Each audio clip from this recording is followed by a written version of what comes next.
All right, everybody, welcome to What the Flick. I'm Ben Mankiewicz from Turner Classic Movies and Seen Saturdays on CNN, the cable news network. Joining me from Rotten Tomatoes, Matt Atchity. Matt, welcome. Thank you. Thank you very much.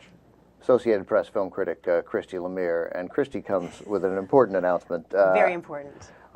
Christy added to the staple of film critics here on What the Flick, giving us four.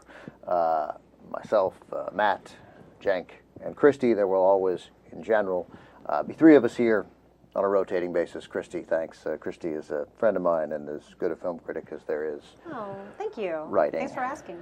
At the Associated Press.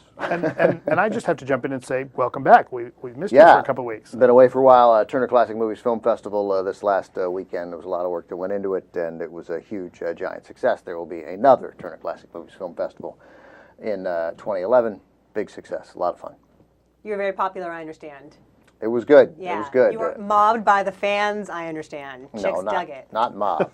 Robert Osborne was like Bon Jovi at a Bon Jovi concert. So you're like Richie Sambora? I was like the lighting guy at a Bon Jovi concert, but it was still. That's still cool though. It was still cool. Chicks dig him though.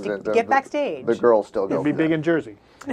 All right, What the Flick? A couple of films today, and we will begin with the remake of Wes Craven's 1984 film A Nightmare on Elm Street. I think most people know the story, but in case they don't, or to refresh their memories, Matt. So, in case you've been living in a cave for the last 30, 40 years, Nightmare on Elm Street is about some kids, some families actually, that live on the titular Elm Street, and the kids are having bad dreams about a mysterious man in a hat and a sweater, and they start dying. They start dreaming that they're dying, and they die in real life. And it's based on the Wes Craven film, and it turns out that the killer is a man named Freddy Kruger, who knows them from their past, something to do with a daycare, a preschool, but the trailer probably explains it better than I do. In fact, let's watch the trailer.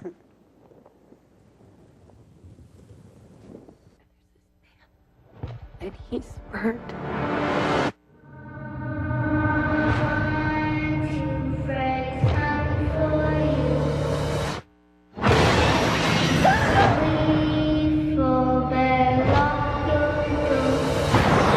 Don't fall asleep.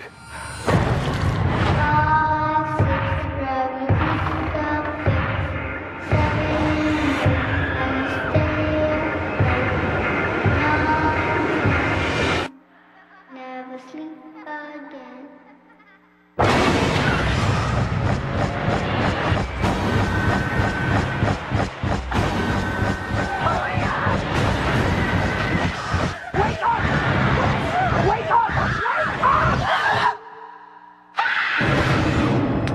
All right, so I think you get the idea. Don't fall asleep or bad things will happen. I don't know whether the one thing you may not have gotten in the trailer, I think people will expect this, that there's some blood in this film. There is some blood. Christy, your thoughts? Well, first of all, it's totally needless. I think we can all agree we do not need another Freddy movie. There have been like 8 prior to this. How the man does not have arthritis and his little knived fingers is beyond me, but we don't need this at all. The first one was fine. It stands up fine. The core nugget of an idea that if you die in your dream, you die in real life is still very compelling and a very interesting way to explore like the frightening power of the subconscious and what scary things come up when you're dreaming. Having said that, it looks pretty great. The guy who directed this, Samuel Bayer, this is his first movie. He also directed the Nirvana Smells Like Teen Spirit video, and a lot of it looks like that. All the boiler room stuff all has a sort of like, grainy, steamy kind of sheen to it. It looks great. Like the production values are way higher than you would expect for some schlocky horror remake, but we don't really need it, and it brings nothing new. Jackie Earle Haley is now Freddy Krueger, and it's sort of a waste of him. He can be super creepy just by standing there, and they smother him in all the makeup, and the voice is distorted. So I'm giving it a 4 out of 10. It's not awful. Yeah, it does. It does look good. And Jackie Earle Haley is I think you're right, is sort of lost in this. And like you go back to Little Children, where he was, I think, creepy again, just sort of being Jackie Earle Haley. I always knew that somewhere in the cast of the Bad News Bears lurked Freddy Krueger. It wasn't going to be Tanner. Right. But I had some different thoughts than Christy, but I did agree that it looked good. I thought there was some neat dream imagery in it, as one of the girls is running in her dreams to get away from Freddy, and all of a sudden the floor turns a little bit to blood, and so she slows down, and then incredibly thick blood like quicksand, and she can't move. That's a concept of the dream that we've all had, and it is by itself terrifying. Another moment, she's running away from Freddy and tries to get to the front door. She tries to open the door. There's no doorknob there. Like, I liked all that stuff. That was good. The one where she's the other girl walking through her bedroom, and it's snowing in her bedroom, and you can feel the crunch of the snow beneath her bare feet. That's a good one, too. I agree with you, Christy. This is a completely unnecessary reboot.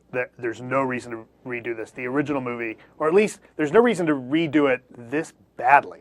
The original Wes Craven film is a fantastic film, and it comes up with this really, really scary concept, which is you can't go to sleep. It's not you can't leave the house. It's not don't go in the cave. It's don't go to sleep. Well, everybody needs to sleep. How are you gonna survive that? You know, and there's this kind of subtext of the disconnect between kind of 80s era checked out parents and teenagers that, you know, can't get their parents to really listen and understand them.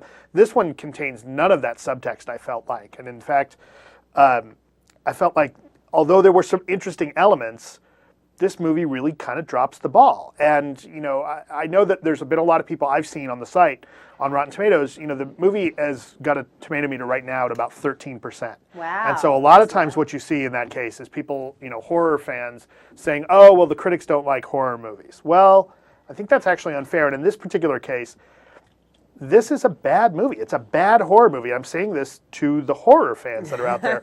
You know, for the things that you're looking for, you know, first and foremost, the movie isn't scary.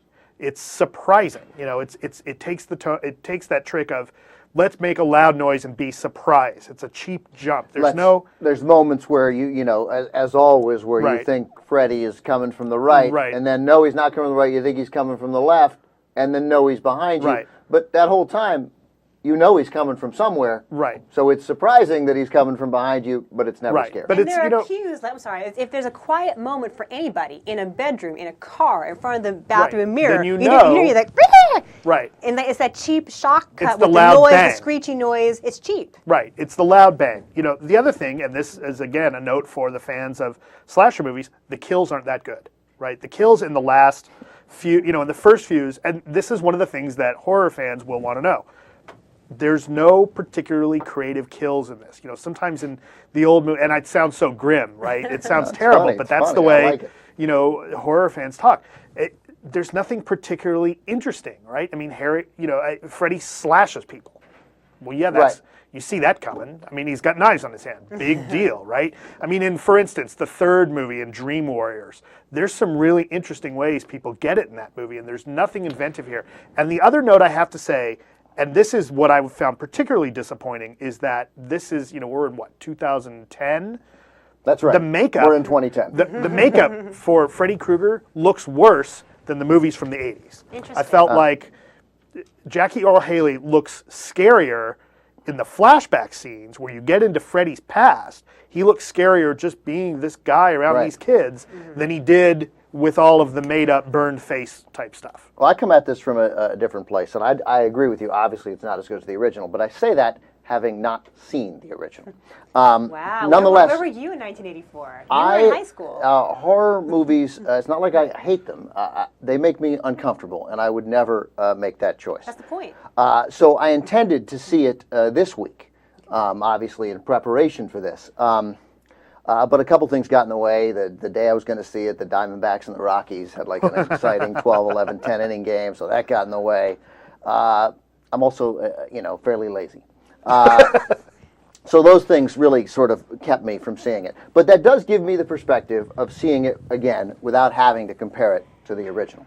And then there are a couple of these sort of the parents in it who are good actors. Clancy Brown, who's a pretty good actor. Who yet again shows that he will do anything. Yeah, right? well, you gotta make a living. Connie Britton, who's in a wonderful show, Friday Night Lights, and she's always good, and she's kind of hot, and She's a MILF. definitely. And but I guess, I mean, you obviously didn't like it, and I suspect we're getting a grade lower than Christie's.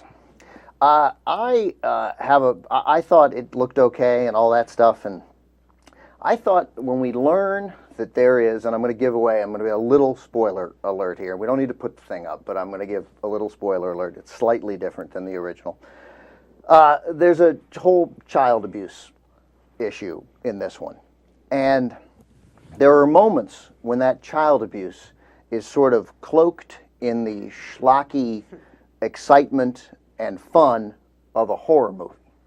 And I found that incredibly off-putting, wildly off-putting. I mean, I hated it, and it made me incredibly uncomfortable. Well, they only intimate at it in the original. I mean, they Right. spell it out Right. way more explicitly Right. in the original, and that's needless. Right. And to be clear, in the original, Freddy is a child killer. Killer, right, He's not- a killer. not- and so not a the molester. parents, you know, and And- everyone who's seen the movie knows that in the original, the parents had band together and killed him, and that's why. And he's coming back for revenge. In So- this movie, they changed that up a little bit. Right, and so there's a moment when, like, the main girl says to him, F you, and then he says, that sounds like fun, and I was like, that's because he slept with her when she was Right. 5. I mean, And that's then she's got the dress on, and he's like, oh, this is my favorite dress in her dream, and the little girl's shoes, and I don't know. I thought that was just, again, I don't mind a movie that discusses that issue, either from the victim's point of view or the molester's point of view. Those are serious, sober topics. And which Jackie film- Earle Haley has done that before. Right, totally. children. I mentioned little children. It's not like those can't be tackled, but when they're sort of cloaked in the fun of a horror movie, and I get that not everyone will sort of see that or be bothered by it in the same way I was, that made me totally uncomfortable. I didn't care about anything else, and it made me, I think it's time we got to give our grades now, that left me giving this movie a 0. Wow. Wow. Nothing, because that was, I thought, out of control, uncomfortable. It made me hate it, even though the quality of the film is better than movies that I will give, lesser grades to. I got it. Some of those things looked okay, but in the end, I thought it was incredibly inappropriate. I never feel that way. It's worthless to see. Don't see it. I suspect it'll end up close to my least favorite movie of the year. Well, and I do have to go back and give my score. You know, I think it's a missed opportunity. I think that they could have made Freddy much more menacing, and he really isn't. And I found that Haley, as great an actor as he is basically doing Rorschach from Watchmen with his voice. You know, somewhere between that and Batman. And so I only give it about a 3. Wow. I'm the high score. You're the among high three score. of You're the us. high score, yeah. So what's our final score then? What's That's our a average? total of a 7 on this, which is going to put the overall score for Nightmare on Elm Street at 2.3. Wow. Ooh. Yeah, low. Really fast, you mentioned the cheesy one-liners with Freddy. I mean, that's something that has developed over the series, you know, the whole franchise. He started out very scary and got kind of jokey. I know. This is a combination of the two, I think. There's some menace with him, but there's also, like, the bad puns. I got the bad puns. Yeah. It's when the bad puns are cloaked in child molestation yeah. that I'm out to lunch Oh, on. no, it's for titillation. It's totally wrong. You're right. I got Yeah. I got no beef with a bad pun. Yeah. I think I've done 2 or 3 of them in the last 10 minutes. All right, so there's Nightmare on Elm Street.